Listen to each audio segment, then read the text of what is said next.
Nous sommes aujourd'hui le 27 mai 2020. Il y a 100 ans, jour pour jour, mourait Monseigneur Pechnard, l'évêque de Soissons. Il fut l'évêque pendant la Première Guerre mondiale. Une belle personnalité, à titre personnel qui était tertiaire de l'ordre des franciscains. Et nous avons la grande joie, pour célébrer ce centenaire de la mort de Monseigneur Pechnard, d'accueillir ce matin M. Pierre Moracchini, historien, professeur au Centre Sèvres, chez les Pères Jésuites à Paris, spécialiste des franciscains, et qui a eu à cœur de travailler et découvrir la figure de Monseigneur Pechnard. Ainsi, il va nous le présenter, ce qui nous permettra de vivre ce centenaire, de découvrir la figure d'un évêque au cours de la Première Guerre mondiale. Voilà, et puis voir le rayonnement de cette personnalité qui a marqué notre église de Soissons. Alors je vous laisse en compagnie de Pierre Moracchini, en vous souhaitant un bon moment de découverte des racines de notre diocèse. Voilà, belle conférence. Bien, merci Monseigneur pour ces mots d'accueil. Le 27 mai 1920, quelques jours après avoir présidé en la cathédrale, tout près d'ici, les fêtes de la canonisation de Jeanne d'Arc, Monseigneur Pechnard meurt d'une crise cardiaque à l'âge de 78 ans, manifestement épuisé par les années de guerre et l'effort de reconstruction qui les ont suivis. Eh bien, en ce 100e anniversaire de sa mort, il m'a paru important de nous intéresser à cette figure d'évêque, et ce pour 4 raisons principales. D'abord parce que cet évêque a été un grand serviteur de la nation. Ce n'est pas moi qui le dis, c'est la France, qui, par une citation à l'ordre de la nation attribuée à titre posthume, le 2 juillet 1920, a reconnu officiellement les mérites de l'évêque de Soissons pendant la Grande Guerre. Je vous lis cette citation. Monseigneur Pechnard, Pierre-Louis, évêque de Soissons, resté à la tête de son diocèse pendant l'invasion allemande, a volontairement assumé la charge et les risques de représenter la ville devant l'ennemi. N'a cessé de se porter sous les plus violents bombardements aux endroits les plus éprouvés pour encourager la population. Après l'armistice, s'est consacré sans réserve aux œuvres d'assistance et de secours aux sinistrés. Décédé de fatigue à Soissons le 27 mai 1920. Certes, en rappelant cette citation, il ne s'agit pas pour moi d'instruire le procès de béatification de cet évêque. On ne peut pas parler à son propos d'héroïcité des vertus, ni même de réputation de sainteté. L'homme a ses limites, il partage les jugements et les partis pris de ses contemporains, des jugements qui ne nous apparaissent plus recevables aujourd'hui, mais c'est un évêque qui, par son action, a fait honneur à l'Église et dont nous pouvons légitimement être fiers. Deuxième raison de mon intérêt pour Monseigneur Pechnard. L'historien dispose à son sujet d'une source exceptionnelle. Ses carnets, conservés aux archives diocésaines de Soissons, qu'il remplit quotidiennement pendant 40 ans, de 1880 jusqu'à la veille de sa mort. Alors là, vous voyez une page de ces carnets, vous voyez cette petite écriture, toute sa vie, dans ses moindres détails, se trouve consignée dans ces carnets, qui sont tout à la fois livres de comptes, agenda, liste de nominations, bulletin météo, carnet de santé, carnet d'adresse, familial et institutionnel, horaire de train, etc. etc. Donc vous voyez ces carnets qu'il tient chaque jour. Donc c'est une mine pour l'historien. Troisième raison de mon intérêt pour cet évêque, elle tient au fait que j'habite Château-Thierry et que j'y suis paroissien. Or, pendant 2 années complètes, entre 1915 et 1917, Monseigneur Pechnard a résidé dans notre cité du bord de la Marne et il y a établi son administration épiscopale. Or, cet épisode a totalement disparu de la mémoire castro-théodoricienne, comme on dit, ou Castel, et c'est dommage. Enfin, dernière raison de cet intérêt, comme beaucoup de prêtres et d'évêques de son époque, à la suite de Léon XIII, Monseigneur Pechnard appartenait au tiers ordre de Saint-François. ce que l'on appelle aujourd'hui la fraternité séculière franciscaine ou l'ordre franciscain séculier.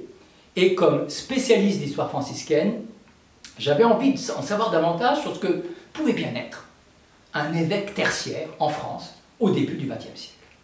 Alors mon intervention va comporter 3 parties. D'abord, on va essayer de dérouler l'itinéraire de Monseigneur Pechnard.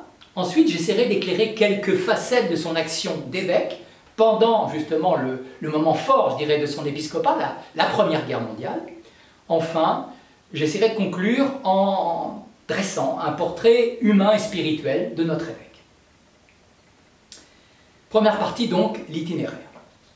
Monseigneur Pierre-Louis Pechnard, il n'est pas encore évêque, Pierre-Louis Pechnard, est né le 5 décembre 1842 à Gespinsart. Gespinsart, c'est dans les Ardennes, à quelques kilomètres de la Belgique. Il est issu d'un milieu ouvrier et populaire et il restera toute sa vie très attaché à ses racines. C'est le fils d'un artisan cloutier. Ils sont très nombreux à Gespinsart à cette époque. La fabrication de clous et la petite industrie qui fait vivre alors toute la région. Dans le panégyrique prononcé à l'occasion des obsèques de Pechnard, je vais dire Pechnard souvent, parce que c'est plus facile que de dire Monseigneur Pechnard, Pechnard. Donc dans le panégyrique prononcé à l'occasion de ses obsèques, son ami Monseigneur Baudrillard donne cette description de Gespinsart, et elle me paraît éclairante. Je cite: « La poussière noirâtre qui couvre ces maisons, la fumée de la houille qui s'échappe de la plupart des toits, les coups cadencés des marteaux qui font gémir l'enclume révèlent d'avance aux voyageurs quelle est l'industrie du pays. Là, presque tous les bras, ceux des hommes, ceux des femmes, ceux des enfants, s'emploient 10 à 12 heures par jour à forger le fer. » Eh bien, c'est donc dans ce milieu que naît notre futur évêque, dernier d'une famille nombreuse, une famille chrétienne. D'ailleurs, c'est un peu toute la région, cette micro-région tout près de la Belgique, qui est encore à l'époque une petite chrétienté. À la fin du XIXe siècle, on compte 11 prêtres issus de cette unique paroisse de Gespinsart. Alors Pierre-Louis a probablement commencé lui-même, c'est important, il n'oubliera jamais, a probablement commencé lui-même par exercer le métier de cloutier, avant d'entrer assez tardivement au collège de Charleville, puis au petit séminaire de Reims. Les Ardennes, aujourd'hui encore, font, vous le savez, partie du diocèse de Reims. Il n'y a pas de diocèse des Ardennes, c'est tout le diocèse de Reims. Dans ces 2 institutions, il reçoit une excellente formation et il acquiert une vaste culture classique. Pechnard est non seulement un latiniste, mais c'est quelqu'un, encore à cette époque, il y en a un certain nombre, qui parle et pense en latin. Ça se sent d'ailleurs très fort quand on regarde ses carnets. Si bien qu'en 1867, il est manifestement doué, donc il va être poussé dans les études, on le retrouve étudiant à l'école des Carmes à Paris, c'est-à-dire le futur séminaire universitaire des Carmes, le séminaire des Carmes comme on dit, où il prépare une licence de lettres. Et si on raisonne en termes de carrière, pourquoi pas, le séminaire des Carmes c'est un peu la chance de la vie de Pechnard. Et on note que qu'on appelle, vous savez, l'ascenseur social fonctionne bien au sein de l'Église catholique à l'époque. On a souvent parlé de l'école de la République qui faisait fonction d'ascenseur social. Aussi dans l'Église catholique, quand on était issu d'une petite famille de cloutiers, on pouvait se retrouver quelques années plus tard au séminaire des Carmes à Paris, au plein centre du quartier latin. En 1868, il est ordonné prêtre pour le diocèse de Reims. Il est quelques années curé de campagne à la Neuville au Tourneur, ça dit quelque chose à quelqu'un, puis il exerce un ministère auprès des jeunes, comme professeur d'histoire et enfin comme supérieur du petit séminaire de Reims. Parallèlement, il poursuit des études universitaires en histoire et en 1876, il obtient le doctorat ès-lettres avec une thèse sur Juvénal des Ursins, un archevêque de Reims du XVe siècle. C'est une thèse qui est toujours utile aux historiens et que vous pouvez télécharger gratuitement sur Gallica, le site de la BNF. Pierre-Louis Pechnard est un bon historien, il va également se spécialiser en droit canon. Vous savez que c'est à l'époque où l'Église repense son droit, et qui aboutira beaucoup plus tard, en 1917, au droit canon de 1917. Il a donc l'étoffe d'un chercheur, il va publier pas mal d'ouvrages, vous pouvez voir à l'image là l'ensemble des ouvrages de Monseigneur Pechnard, il a beaucoup publié, beaucoup de livres d'histoire, mais il ne pourra pas se consacrer entièrement à la recherche. car en 1879, c'est une date importante, il est nommé vicaire général du diocèse de Reims. Le voilà donc devenu le premier collaborateur du cardinal Benoît Langenieux, un proche de Léon XIII et un acteur du catholicisme social. Et à partir de ce moment-là, Pechnard ne va jamais cesser d'être un homme de gouvernement, finalement, au sein de l'Église. En 1893, il participe avec Monseigneur Langenieux au congrès eucharistique de Jérusalem, et pour l'occasion, il se laisse pousser la barbe. Vous voyez la photo là à l'écran. À gauche, vous voyez un homme barbu. Eh bien, c'est le jeune Pechnard qui est vicaire général et qui, à cette époque-là, va découvrir les églises orientales, va découvrir le monde juif, va découvrir le monde de Jérusalem. C'est un grand moment pour lui. En 1893, en 1896, en raison de la mauvaise santé de l'archevêque, c'est lui qui prend la direction des manifestations du 14e centenaire du baptême de Clovis. Et puis il se charge d'accueillir un grand congrès d'ecclésiastiques français, 700 prêtres assez remuants autour de l'abbé Lemire. Vous savez, l'abbé Lemire qui appartenait à ce qu'on appelait à cette époque-là les abbés démocrates. En 1896, c'est une étape complexe de sa vie qui commence. Il est nommé, vous voyez, je dirais, il monte l'échelle, une espèce d'échelle dans la hiérarchie ecclésiastique, puisqu'il est nommé recteur de l'Institut catholique de Paris, et il va y rester 10 ans, jusqu'en 1906. C'est une période particulièrement délicate dans les relations, vous savez, à ce moment-là, entre l'Église et l'État. On va passer dans la douleur d'un régime de concordat, où dans le cas, par exemple, de l'Institut catholique de Paris, les professeurs sont payés par l'État, à une situation de séparation. Ça change tout. Or, dans toutes ces circonstances, Pechnard, et ce sera le cas tout le temps de sa vie, va se montrer très habile négociateur dans ses relations avec l'État. Et c'est aussi à cette époque, qu'il se forge un réseau de relations à Paris, qui lui sera très utile pendant toute la guerre, et aussi qu'il approfondit ses relations avec le futur cardinal Baudrillard, qui sera son successeur à la tête de la Cato, de l'Institut catholique de Paris, et qui appartient à la même fraternité franciscaine sacerdotale que lui.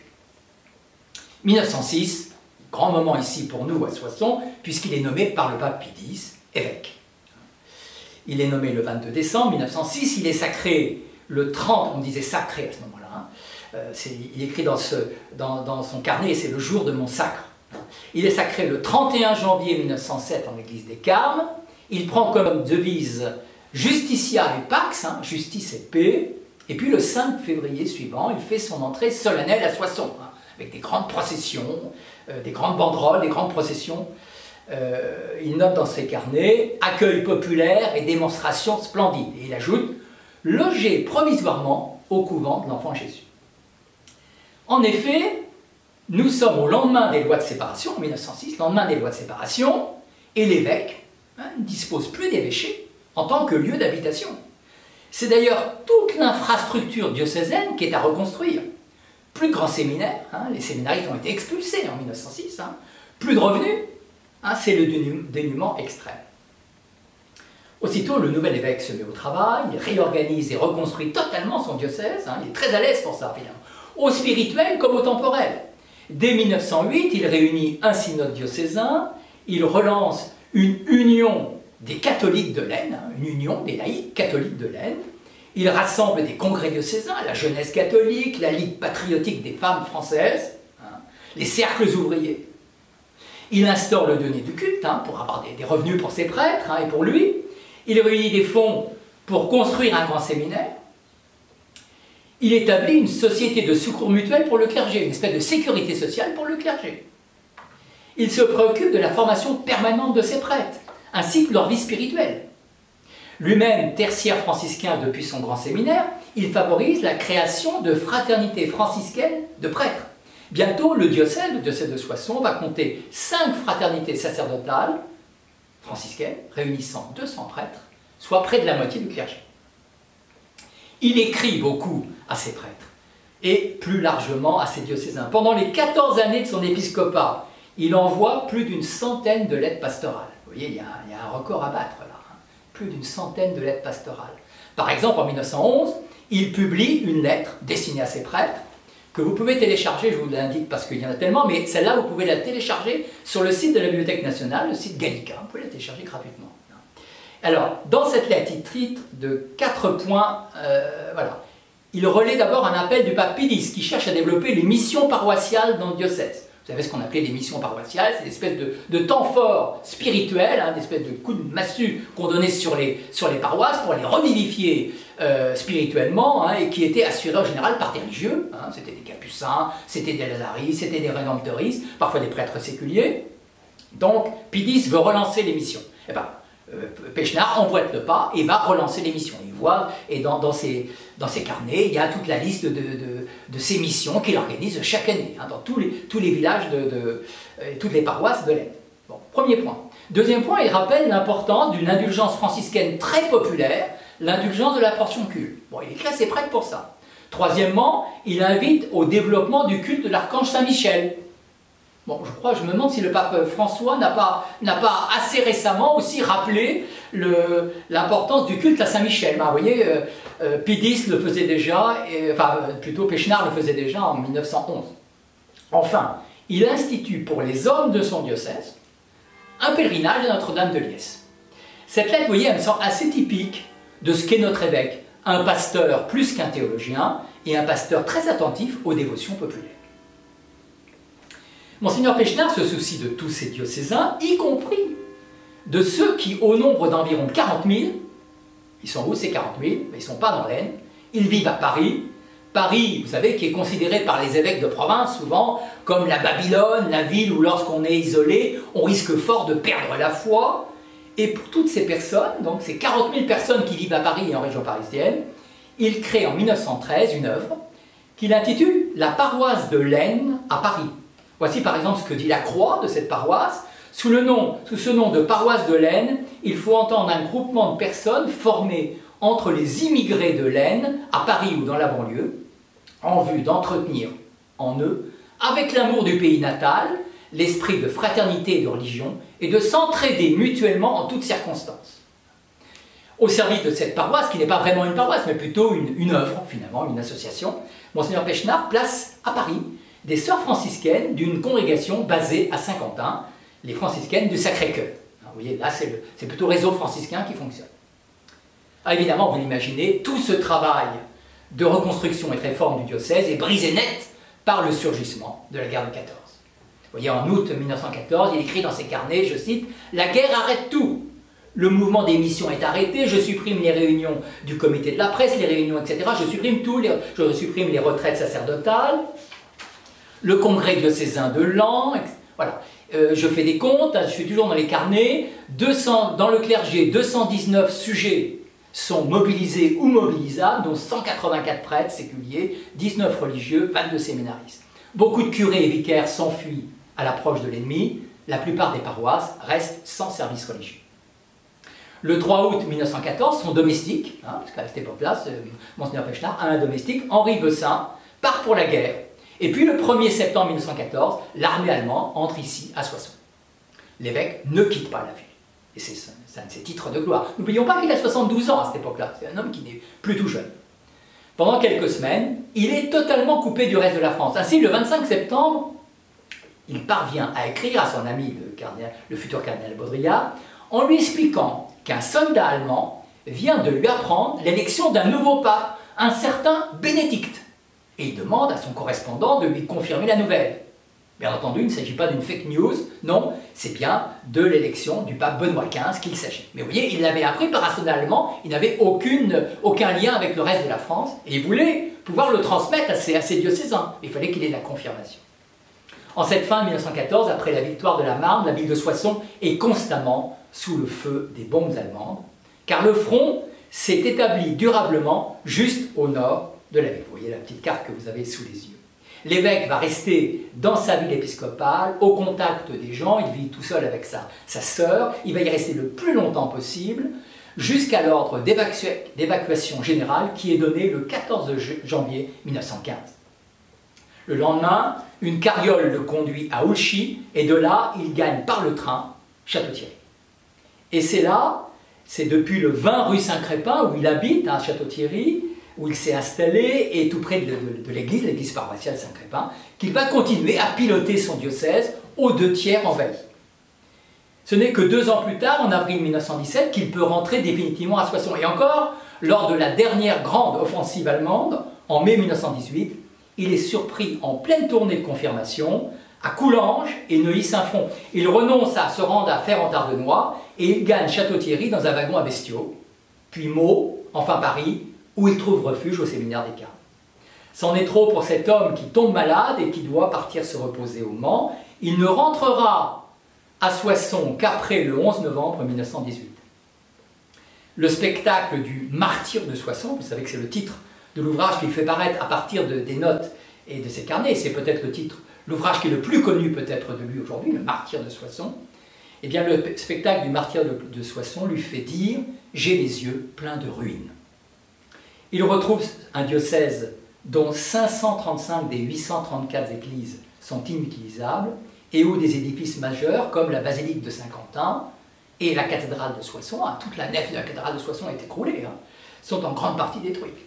Tout est à refaire, à reconstruire, à réorganiser.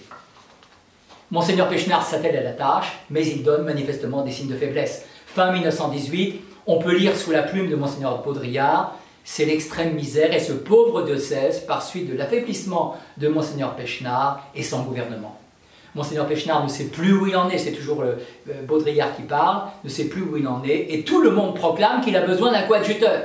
Les curés de l'Aisne sont désolés. Alors, en 1919, Monseigneur Pechnard demande effectivement à Rome un coadjuteur. Le 15 mai 1920, il accepte l'invitation, il continue à tenir ses carnets, il accepte l'invitation que lui adresse les autorités américaines à participer au premier Memorial Day au Bois de Belleau, qui a lieu depuis chaque année.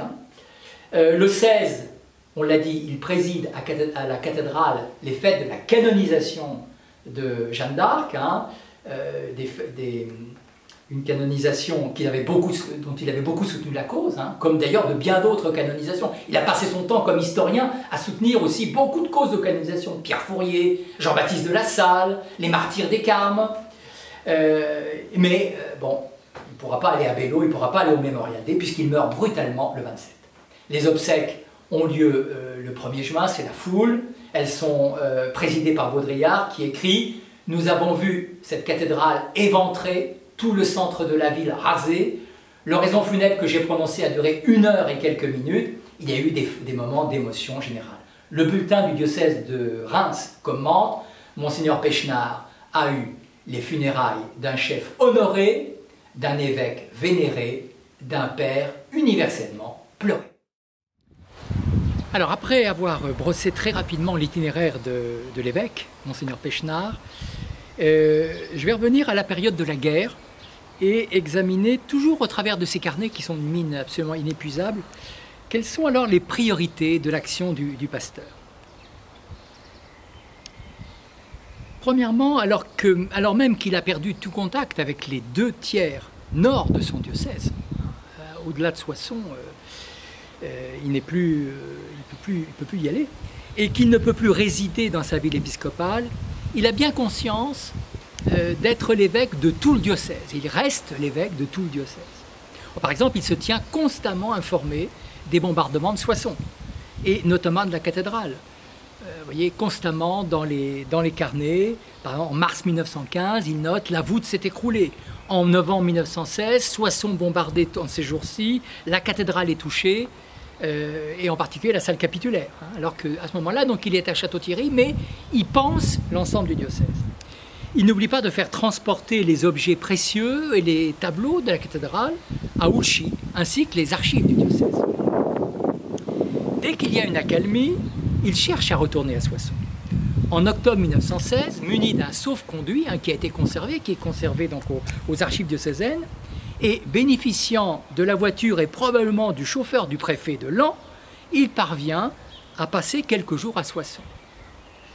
Alors il écrit dans ses carnets « J'ai parcouru le boyau qui traverse les jardins ». Vous savez qu'à ce moment-là, Laon est traversé par des tas de boyaux qui permettent aux gens de se faufiler. C'est un espèce de champ de ruines. Samedi 8, j'ai vu Monsieur X pour faire remettre 15 à 20 carreaux à mes fenêtres. C'est un homme terre à terre, il pense à sa maison. Sa maison a été bombardée, donc il faut remplacer les fenêtres. Vu Monsieur le sous-préfet Andrieux, qui m'a salué de la rue en descendant exprès de son auto. Il préside les offices du dimanche 8 octobre dans la sacristie de la cathédrale, parce que c'est le seul endroit où on peut célébrer à ce moment-là dans la cathédrale, et il visite les églises et les édifices publics. Alors il se préoccupe constamment du pays envahi, ce qu'on appelle le pays envahi, et notamment de son encadrement religieux. En août 1915, il écrit, il se demande si le curé de Chauny, M. Turpin, n'aurait pas été tué. En septembre, il apprend que le curé de Chivy-les-Étouvelles, près de Laon, est prisonnier en Westphalie.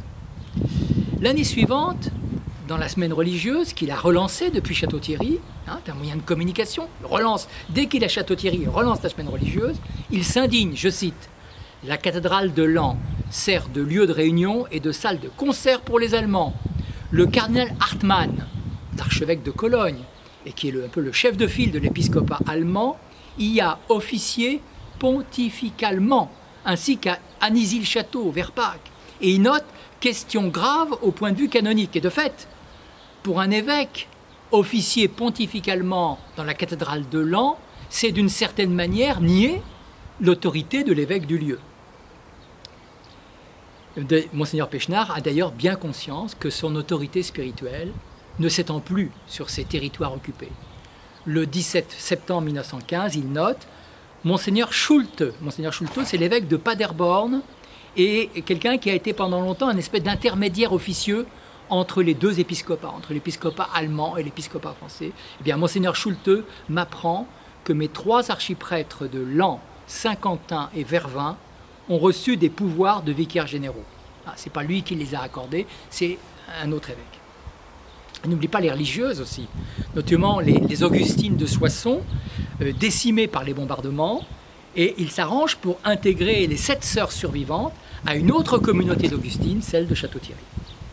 Les cloches reviennent régulièrement dans ses carnets, les cloches systématiquement enlevées par les Allemands le préoccupent. Tout comme les finances du diocèse. En 1916, le 27 décembre, il écrit avoir reçu de l'archevêché de Paris 10 000 francs grâce à une caisse interdiocésaine pour notre denier du culte. Une espèce de péréquation entre Paris et puis ce diocèse de l'Aisne. Alors, autre grand sujet de préoccupation de l'évêque, ses prêtres. Je pense que c'est tout évêque à ce sujet-là, mais particulièrement Monseigneur Pechnard. À commencer par les futurs prêtres, ces séminaristes. Où est-ce qu'ils sont, les séminaristes? Ils s'arrangent pour en régler la pension. Certains sont à Meaux, d'autres sont à Issy-les-Moulineaux.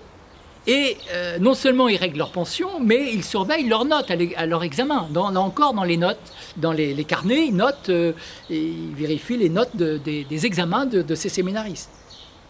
Ils donnent bien entendu son autorisation pour les ordinations. Parfois, les ordinances sont loin, ils sont réfugiés en Bretagne, n'empêche qu'il dit « j'autorise l'ordination de tel diacre ». Lui-même va ordonner un jeune médecin à Château-Thierry, on est prêtre, un jeune médecin à Château-Thierry. Bien entendu, il règle la question toujours délicate des nominations. Il faut bien nommer des prêtres dans des cures. Le 25 mars 1915, il note « Ne pourrait-on pas envoyer Monsieur Maréchal » à cette époque-là, les prêtres, on les appelait Monsieur. « Ne pourrait-on pas envoyer Monsieur Maréchal à Ferrand-d'Ardenois » Vous voyez, on a l'impression que ces hésitations et les hypothèses qu'il formule en matière de nomination, il les note là aussi dans ses carnets. Le 19 juin 1915, il note que Monsieur Grand-Gonnet, curé de Jumigny, Jumigny c'est une paroisse qui se trouve en pays occupé, donc qui a été prisonnier et qui est maintenant réformé. Il est revenu dans le bas du diocèse, Monsieur Grand-Gonnet demande un poste. Bon, il faut lui trouver un poste. Alors il s'occupe aussi de la formation de ces prêtres. Il donne des conférences aux prêtres soldats. En janvier 1916, lorsqu'il relance depuis Château-Thierry avec les moyens du bord la semaine religieuse, il tente de dresser un ordo provisoire du diocèse avec des adresses pour chaque prêtre. Ce qui permet de dresser une petite statistique du clergé diocésain. Vous avez sous les yeux là, une espèce de camembert avec les pourcentages où on va trouver les prêtres du diocèse. Vous voyez, sur 349 prêtres censés, 349. On en compte 108 sur les drapeaux, hein, ça fait un petit tiers. On en trouve 14 prisonniers. 109 qui assurent un ministère en pays envahi, donc au-delà de Soissons. 55 qui assurent un ministère dans le tiers sud du diocèse. 53 qui sont hors diocèse. Et puis 6 qui sont décédés depuis le début des hostilités. Il se préoccupe aussi de la vie matérielle, tout simplement, de son clergé. Et là encore, on en trouve la trace dans ses carnets. Il écrit bon, il faut allouer 50 francs au curé de Mareuil. On a l'impression qu'il va lui donner carrément de la poche à la poche, il lui donne 50 francs. Ou encore, j'ai remis 50 francs pour le patronage des Saumes à monsieur l'abbé Grandgonnet. Il lui a trouvé un poste cette fois-ci, et donc il tient un patronage, le patronage des Saumes. Le 1er février 1917, il note « Monsieur l'abbé Lebeau, malade, hospitalisé à l'ambulance du collège de Château-Thierry, est à visiter. » Donc il visite ses prêtres malades, blessés. Le lendemain de février, il rend visite à monsieur Vaquet, qui est le curé de Coincy, et lui remet 100 francs. Plus largement que ses prêtres, Monseigneur Pechnard a un souci de soulager tout son peuple. Alors il le fait de différentes façons, il va utiliser tous les moyens qui sont à sa disposition. Il le fait d'abord à Paris, en se rendant régulièrement à Paris. Alors comment? En essayant tout simplement de récolter des fonds pour toutes les activités qui sont au service des plus pauvres et des plus démunis de son diocèse. Et donc au moment où il va à Paris, plusieurs fois pour donner des conférences, il va récolter des fonds en activant ses réseaux. Par exemple, le 4 février 1915, en l'église de la Madeleine, il prononce un discours sur les malheurs de Soissons devant une foule immense. 28 février suivant, il réunit la paroisse de l'Aisne, sa fameuse paroisse de l'Aisne, il la réunit au Sacré-Cœur de Montmartre. Il y a 4000 assistants. Il écrit dans ses sermons « Prédicavi », où il y a toujours des petits mots. « Prédicavi », c'est-à-dire seulement « j'ai prêché hein, et j'ai distribué 6000 petites images, 6000 prières ». C'est l'occasion aussi après, évidemment, de faire la quête pour le diocèse. Il essaie aussi de faire jouer tout simplement ses relations. Hein. Grâce à une princesse russe du nom de Poniatowski, il écrit à l'évêque de San Francisco, en Californie, pour tenter d'obtenir de l'aide pour son diocèse. Mais il se démène. Il écrit beaucoup de lettres, et même parfois au pape, dont on espère qu'il pourra servir d'intermédiaire avec l'ennemi. Ainsi, le 23 janvier 1917, il envoie au Saint-Père la demande de rapatriement de M. Journel, maire de Bonny. Bonny, c'est dans l'Aisne, hein, pas très loin de Saint-Quentin, je crois. Donc, le demande de rapatriement de M. Journel, maire de Bonny, de sa femme et de leurs 3 enfants, probablement prisonniers en Allemagne. Donc, il espère qu'en passant par le pape, il pourra arriver à rapatrier cette famille Journel, hein, qui a été très longtemps, hein, vous voyez ça sur Wikipédia, qui a été très longtemps maire de Bonny dans l'Aisne. Alors maintenant, ça c'est son réseau de relations, c'est Paris, mais sur le terrain, il ne reste pas inactif. Il multiplie les visites aux malades et aux blessés, il reçoit les infirmières, il partage la popote des soldats. Hein. À cette époque-là, une ville comme Château-Thierry dispose alors d'un réseau assez dense d'hôpitaux et d'ambulances, et l'évêque s'y rencontre facilement, fréquemment. Alors aussi, il organise des collectes de vêtements. Et manifestement, il note chaque jour dans ses carnets les colis qu'il reçoit de toute la France et dont il assure la redistribution. 4 mai 1915, j'ai reçu 2 colis de vêtements usagés, un de Toulon, un de Brest. 7 août suivant, distribution de vêtements, total de personnes secourues au 7 août, 860. Bon, pas mal quand même, hein, 860 personnes. Et il met directement la main à la pâte, quoi, je veux dire. 1er décembre 1916, incroyable avalanche d'émigrés qui sollicitent des vêtements.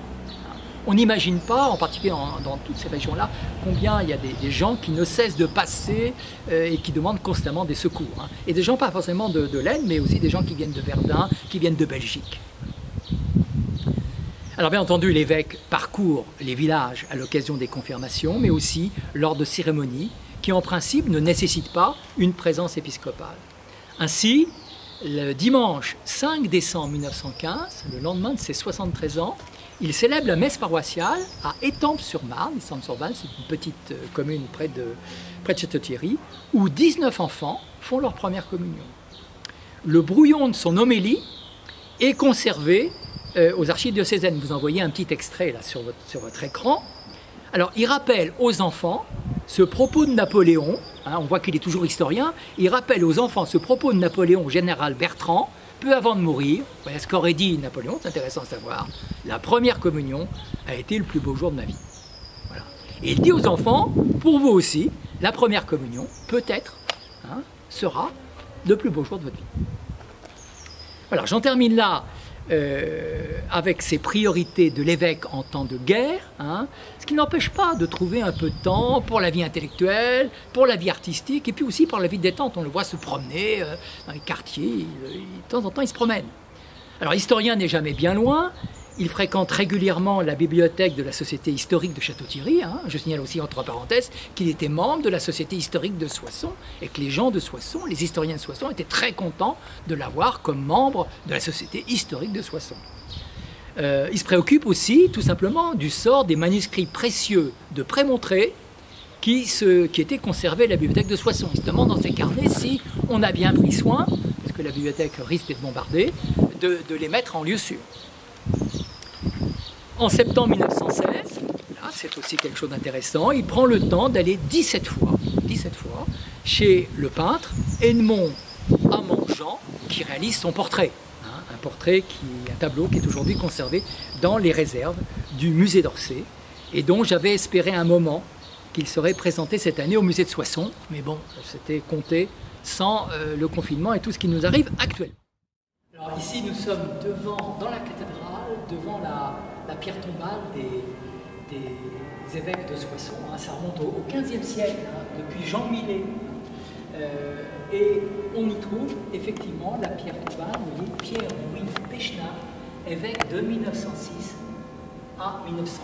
Rappelez-vous qu'aujourd'hui nous fêtons le 100e anniversaire de sa mort, 27 mai 1920.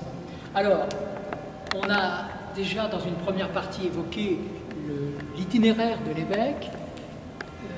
Deuxième partie, quelques accents finalement de sa vie épiscopale, en particulier pendant la guerre, hein, les moments tragiques de la guerre. Je voulais consacrer cette dernière partie, cette troisième partie à l'homme, à ses convictions, et puis à une question qui m'intéresse, qui peut vous intéresser aussi, à son appartenance au tiers-ordre franciscain. Alors je vous l'ai dit, vous le savez déjà, Monseigneur Pechnard c'est un intellectuel, c'est un historien, c'est un canoniste aussi, c'est quelqu'un qui aime faire des conférences, c'est quelqu'un qui aime écrire, qui a beaucoup écrit, mais c'est aussi un homme d'action et de gouvernement.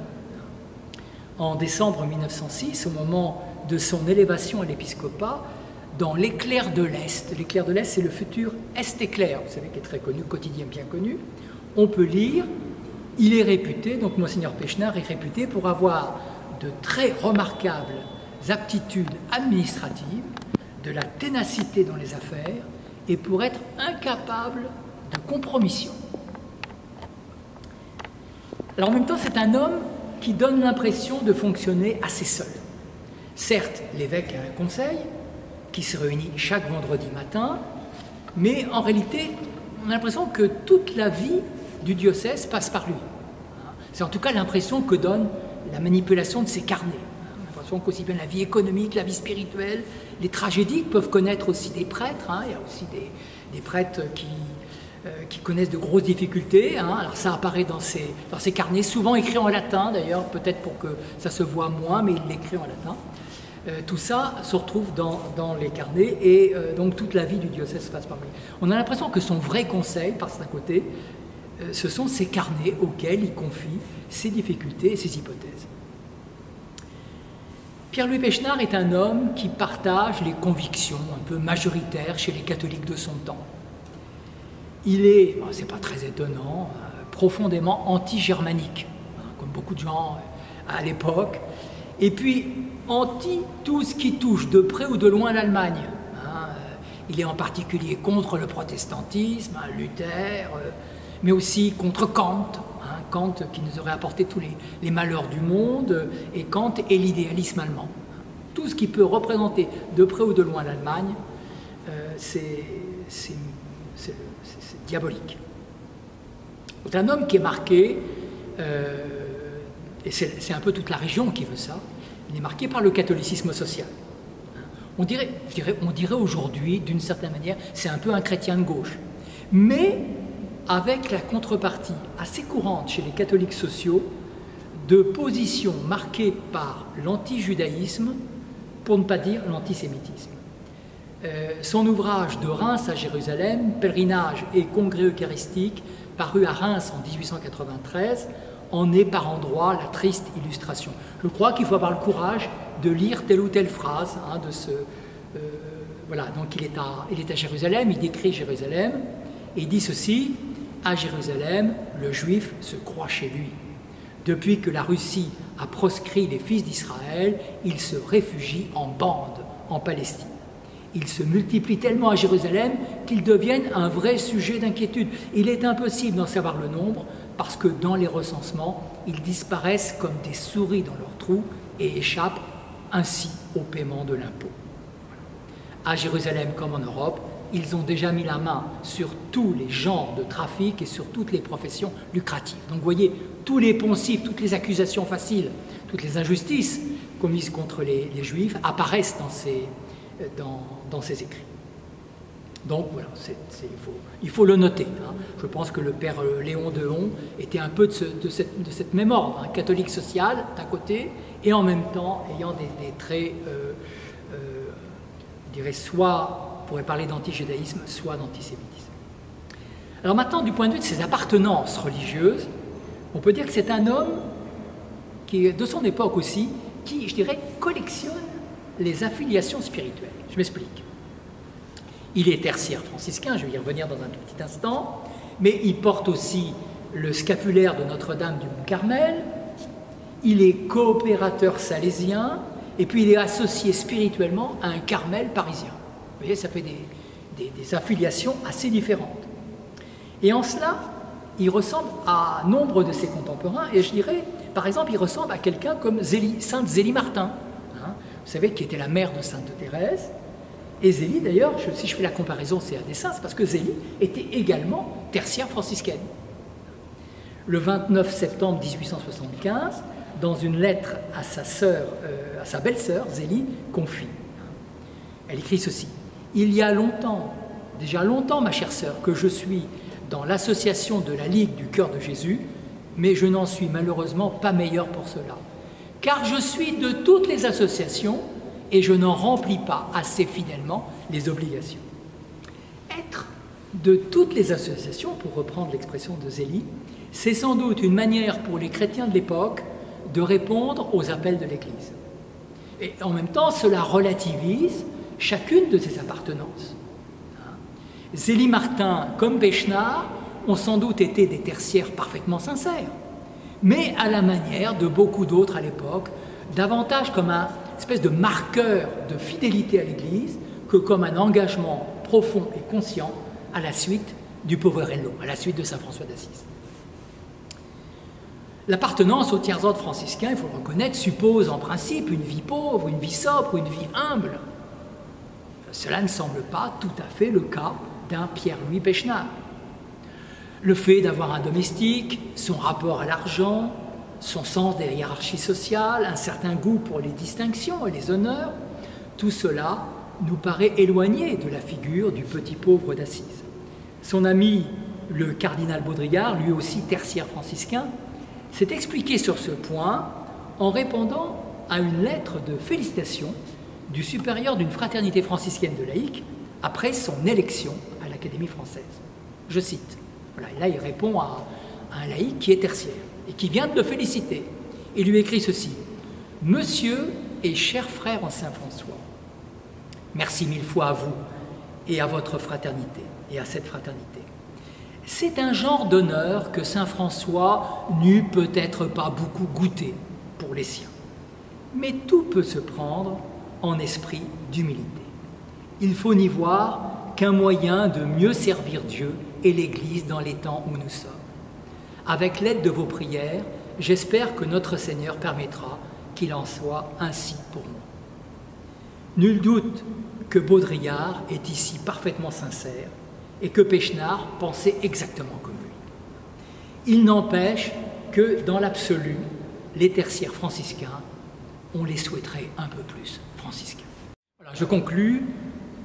Vous le savez, l'historien ne doit être ni un avocat, ni un procureur. Toujours important de se rappeler cela. Cette plongée dans les carnets de Monseigneur Baudrillard nous révèle un personnage attachant, mais qui a ses limites.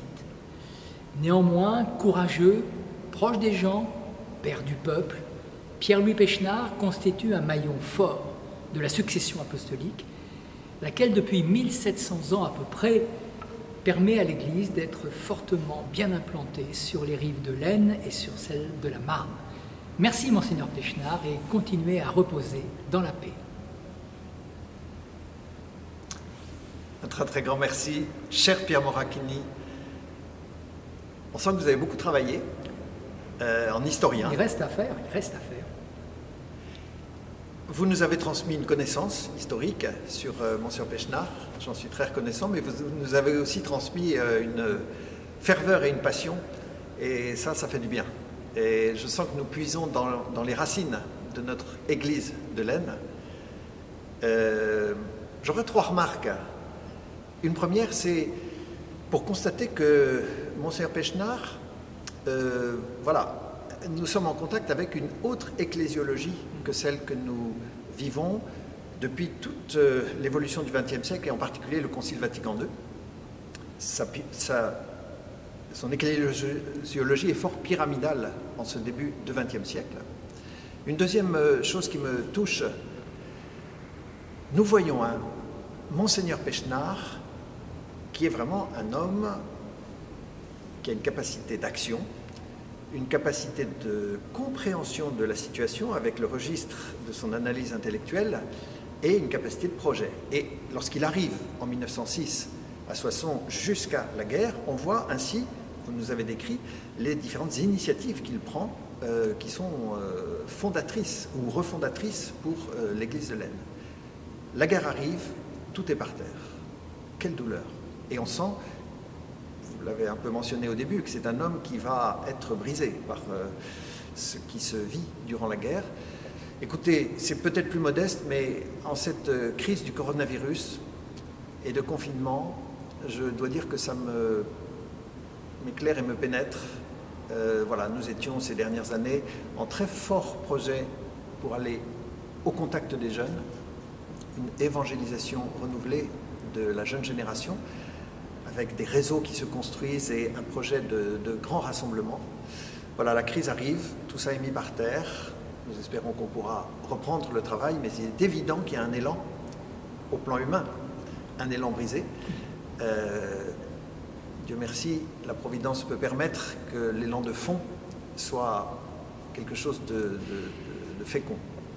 La troisième remarque que je fais, c'est que vous nous avez cité le chiffre au lendemain de la guerre, sur 864 églises, 535 ne sont plus en usage pour la liturgie.